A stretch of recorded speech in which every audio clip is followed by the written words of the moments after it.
This vacation home is exclusively for my parents. I won't let your parents use it." I was dumbfounded by my husband's remarks about having nonchalantly purchased a $1 million vacation home. So, that's what this is all about.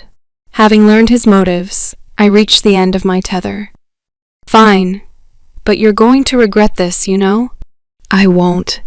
Don't ever show your face to me again." There he was, crossing his arms with a smug grin on his face. If that's how it is, then I won't hold back. I'll make sure he regrets it. My name is Kathy. I married my husband Robert 4 years ago, and we've been living as a couple.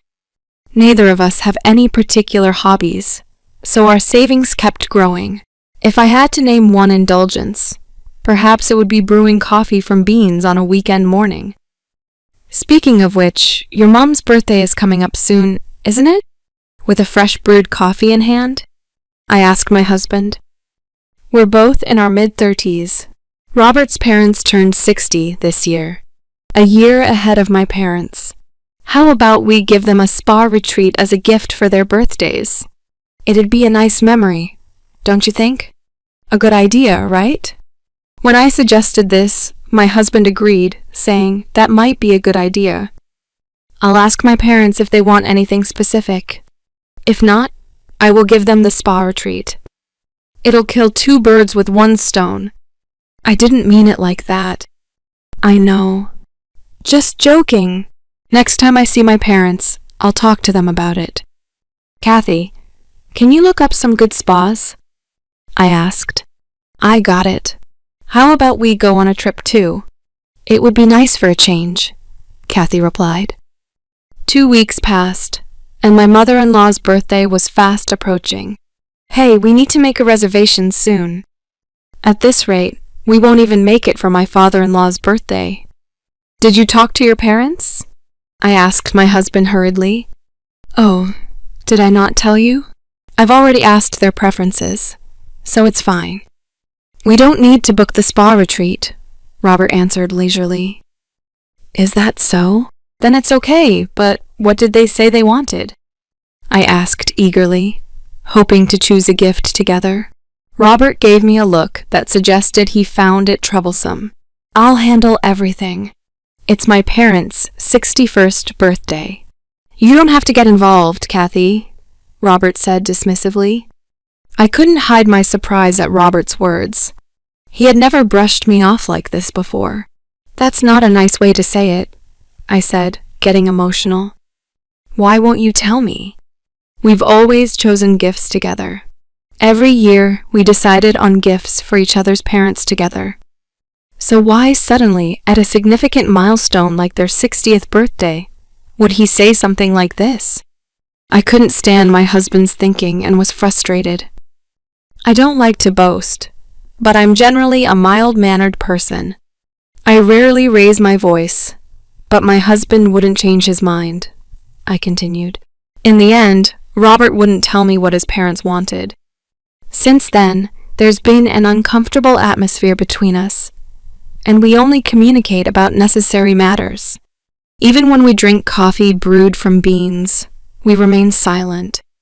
My husband spoke to me for the first time in a while. We're going out tomorrow to celebrate Mom's 60th birthday, so get ready, Kathy. We're staying overnight, so be prepared for that too. When he suddenly said we were going out, I panicked. What? Where are we going? If we're staying overnight, you should have said so earlier. I have a lot to prepare. I just told you, didn't I? You're definitely going to be surprised. In contrast to my panic, my husband was in high spirits. The next morning, we got into the car early and went to pick up my in-laws. They had been very excited since the morning. I'm so excited. I never thought I'd get to celebrate my birthday like this. I really can't thank you enough, right, honey? Yes, indeed. Thank you so much, Robert and Kathy. No, happy birthday, Mom-in-law. I felt awkward because I hadn't been involved in choosing the present at all. Even when my in-laws expressed their gratitude, I could only respond vaguely. Then my husband said something. Really, it's all thanks to Kathy. Thanks, he was backing me up. I was really happy with my husband's consideration. We'd been at odds recently, but it felt like we could go back to our old relationship. My gloomy feelings lifted, and I decided to enjoy the journey to our destination. We arrived at a beautiful cabin nestled in the woods. The entrance was spacious, and the living room was entirely glass, making it quite attractive. The cabin was surrounded by trees, giving it a harmonious feel with nature. There were 3 bedrooms and even a hot tub in the bath. We're staying here. It's so lovely, I excitedly told my husband, and I apologized for my previous attitude. I never thought Robert would choose a place like this. I don't think I could have found such a wonderful place. Leaving it to Robert was the right decision. I'm sorry. I've been so irritable lately. My excitement skyrocketed at the sight of the beautiful cabin. I continued. Then he blurted out something unexpected. It's no biggie, he said. If I were alone, I wouldn't have been able to buy such a cabin. It's because of Kathy that I was able to buy it. What? I asked, suddenly at a loss for words. Why? What's he talking about? As my head was filling with questions, my in-laws joined the conversation. Thank you so much, Kathy, they said. We never thought we'd get such a beautiful cabin. Right? We were thinking about setting up a new home when we turned 60 and even considering living together. But remember, we decided not to live together, right? So we were like, we'd love a cabin, and we talked to Robert about it. From the beginning of our marriage, my husband added, it's true that I declined to offer to live together once. I wanted to enjoy our life as a couple, and my in-laws were still in good health. So I thought it was too early for us to live together. Robert agreed with my thoughts, and we agreed to live together when my in-laws began to have difficulty with their lives. But I never expected them to ask for a new home as a present for their 61st birthday. Especially a cabin? That was going too far. Trying to control my rising panic, I asked my husband, Robert, this is a joke, right? There's no way we could afford to buy such a lovely cabin. What's the point in springing a surprise on me? It's my mother-in-law's birthday. The surprise should be for her. It's not a joke. This is a genuine cabin that we bought. What? Upon hearing my husband's reply, everything went dark before my eyes. While I was in a state of shock, he continued, Man, it really saved us. They said I couldn't get a mortgage on my own income. It was a good decision to get a joint mortgage. Hold on a minute. I didn't hear anything about this. I just told you, and it's not a bad thing for Kathy, is it? You just said it was a lovely cabin. It's ours. That's not the issue, isn't it? How much did this vacation home cost you? My frustration was directed at him. He dropped a surprising fact, $1 million. Well, what? $1 million? It was for my parents' 61st birthday. I thought we'd splurge a bit, he said. The amount was more than I could have ever imagined, leaving me dizzy as if to add insult to injury. My husband began to spill an astonishing fact.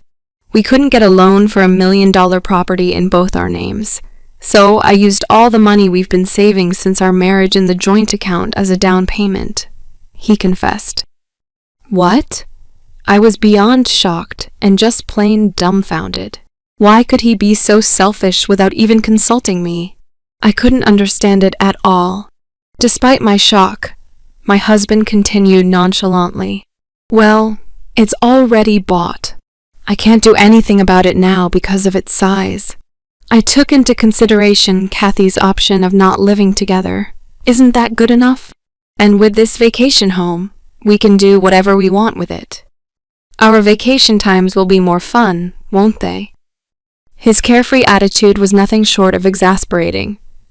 But now that it's come to this, there's nothing we can do.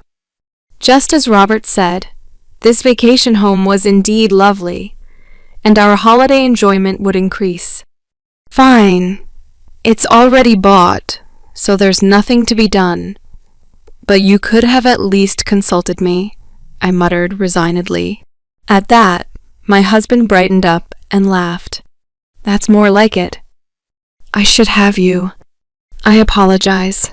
I wanted it to be a surprise for you too, Kathy. You're quite something, aren't you? Without my knowledge, Robert got a joint mortgage using our joint savings. But luckily, we don't have any big expenses coming up. I earned significantly more than Robert, and I have my own savings.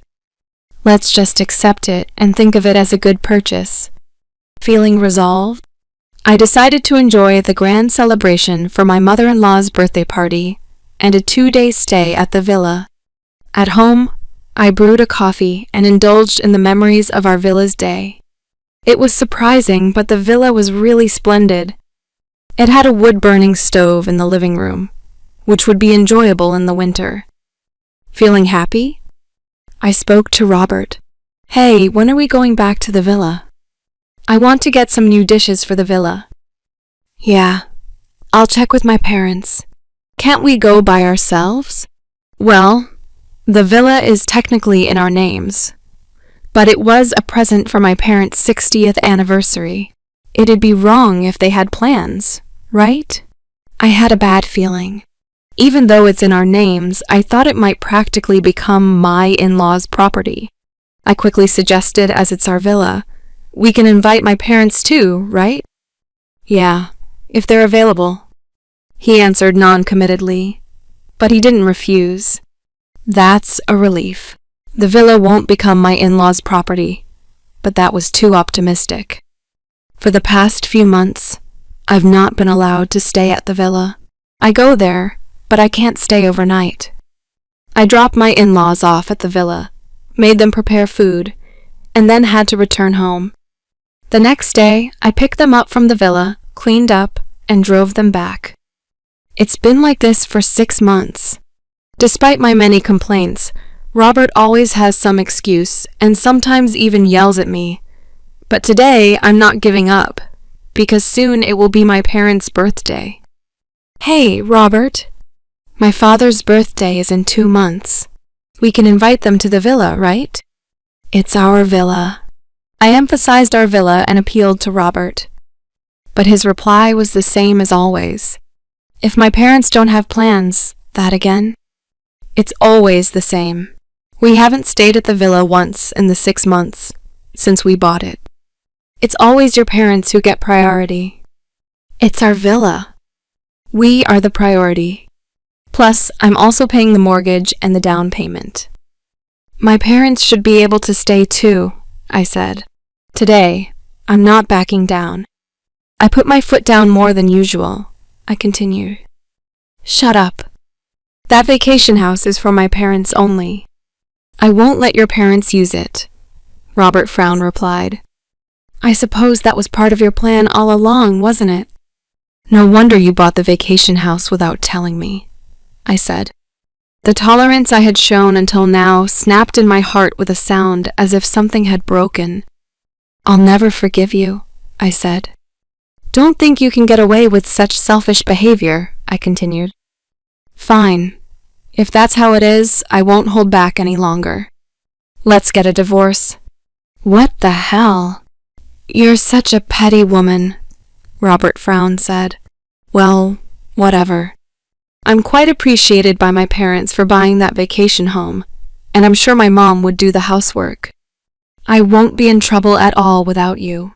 Oh, of course, if we're getting a divorce, I won't let you use that vacation house. Still okay with you? He continued. My husband had a triumphant look on his face, crossing his arms with satisfaction. I felt pathetic for falling for such a man's smooth talk, but it's too late to regret it now. All that's left is to get my revenge. You sure? You're going to regret it like hell. Fine. It's settled then. Don't ever show up in front of me again, I said, lowering my voice and putting pressure on my husband. The next day, I filed for divorce. It was accepted without issue, and I decided to head back to my parents' house on foot. A few months later, Roberts called my parents' house in a panic. "Is that you, Kathy?" he asked. "What do you want at this point?" "We have nothing left to talk about," I replied coldly. In response to my cold reply, he shouted back frantically, "I tried to call your cell phone. Why didn't you pick me up? Some people claiming to be your lawyers came to my house today. Hey, this is something you asked for, right? Can you explain it properly to me? You don't understand? What don't you understand? It's exactly as the lawyer said. Since we're divorced, I don't intend to pay the mortgage. If you don't comply, I'm considering selling the vacation house. That vacation house is in both our names," I replied calmly. "Even if we're divorced, it's only natural for you to keep paying the mortgage, right?" To my ex-husband, who was at his wit's end, I calmly stated, despite being in both our names, "I'm not allowed to use it, right? So why do I have to keep paying the mortgage? That's what doesn't make sense to me." "Oh, but it's a shared property, right? You should be the one paying," he replied. "This is going nowhere," I said. "That's why I asked a lawyer. If you're going to insist on your point of view, I'm hanging up. If there's anything else, please contact my lawyer. I don't have time to talk to this unreasonable man. I have my own business to take care of." "Hold on, wait up," he said. "I messed up. Let's use the vacation house alternately, okay? That should be fine, right?" he said. "He's saying keep paying the mortgage, and I'll let you use it in turns. I have no attachment to that vacation house anymore. After all, I already bought a new one." "Wait, what?" "Yes, I gifted the vacation house to my parents for their 61st birthday. It's not exactly $1 million estate, but a cozy cottage that they love. Are we done here? I don't have time to be chit-chatting with you. Hold on. Please, I quit my job." "I know that." "What? It was probably my father who caused it, wasn't it?" "My father is an executive at a top-tier company. He has many acquaintances with presidents and executives of other companies. Robert's company president was one of them. Angry at Robert's treatment of me, my father must have talked to Robert's company president about it. How can we have such a person in our company? The president's anger, I don't know the details from there. But I had heard that Robert chose to resign on his own. I'm sure Robert's company president did something behind the scenes, considering the future." "Hey, help me out," Robert pleaded with a tear-choked voice. I started receiving contentious looks from my coworkers. I chose to quit. I found a new job, but the salary is lower than before. I can't keep up with the mortgage payments on my own. Your father is the cause, right? Then isn't it his responsibility to continue paying the mortgage? He's so self-centered. How much further will he go to satisfy himself? I was at my limit with his selfish comments. Sure, my father might have caused you to quit your job, but the one who created the initial cause was you, Robert, wasn't it? I said. Don't twist it to suit your narrative. You're the one who's wrong for touching our shared property because you wanted to look good to your parents. You've brought this on yourself. I didn't think it would turn out like this, Robert replied. You reap what you sow, I said. I hope you suffer in the depths of mortgage hell. You selfish jerk, I added. Wait, please, Robert begged. But I hung up the phone without waiting. In the months following, I continued narrating. I negotiated through a lawyer and finally got out of the mortgage for that vacation. In the end, Robert couldn't continue paying the mortgage on his own, and the vacation house seemed to be sold because the property's value had decreased. It seemed Robert had ended up in debt. Even his in-laws were flabbergasted, and he is reportedly living a ragged life in a cheap apartment now. His parents, too, are now the talk of the neighborhood for losing the vacation house they were always boasting about. On the other hand, I continued, I'm leaving fulfilling days as the vice president of my father's company. Now, the happiest times are when the three of us visit the vacation house on our days off and relax with a cup of coffee.